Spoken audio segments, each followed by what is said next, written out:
Alright, let's dive into this because it's one of those under-the-radar moves that could actually tell us a lot about where teams are at right now. So, the Athletics just claimed Taylor Rashi off waivers from the Twins. On the surface, it's just another roster move, right? But personally, I think this is way more interesting than it seems. First off, Rashi has been on a bit of a journey this season, traded from the Diamondbacks to the Twins, then stuck in AAA, and now picked up by the A's. What makes this really interesting is how it highlights the desperation of certain teams and the disposable nature of even decent arms in today's game. Here's the thing. Rashi isn't exactly a household name, but he's got some solid minor league numbers.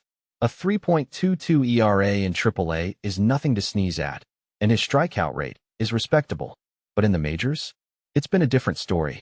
His fastball velocity is just average, and his ERA jumps to over 5.40. In my opinion, this is a classic case of a player who's stuck in that awkward middle ground. Not quite a prospect anymore, but not yet a reliable big leaguer. What many people don't realize is how common this is in baseball today. Teams are constantly shuffling these types of players around, hoping to catch lightning in a bottle. Now let's talk about the A's. Their bullpen has been, well, let's just say it's been a disaster. A 5.68 ERA is historically bad, and they're clearly grasping at straws. But here's where it gets tricky. Rashi still has minor league options, so they don't have to call him up right away. If you take a step back and think about it, this move feels like a low-risk gamble. They're not giving up anything to get him, and if he somehow figures it out, great. If not, no harm done. But this raises a deeper question. How sustainable is this strategy for a team that's already struggling? What this really suggests is that the A's are in full rebuild mode, and they're willing to take flyers on anyone who might have a pulse.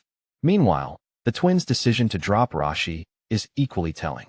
They needed a 40-man roster spot for Kalen Culpepper, a shortstop prospect who's clearly higher on their priority list. This is a team that's trying to compete now, and they're cutting loose anyone who isn't contributing immediately. A detail I find fascinating is how these two teams' priorities are so different, yet they're both making moves that make sense in their own contexts. If we zoom out, this is part of a bigger trend in baseball. Teams are more willing than ever to cycle through players, especially relievers, in the hopes of finding that one guy who can stick. It's a numbers game, and with the way analytics have taken over, there's less patience for players who don't produce right away. Personally, I think this is both exciting and a little sad. Exciting because it keeps things unpredictable, but sad because it feels like players are becoming more disposable. What do you guys think? Is this just the nature of the game now, or are we losing something in the process? Let me know in the comments below.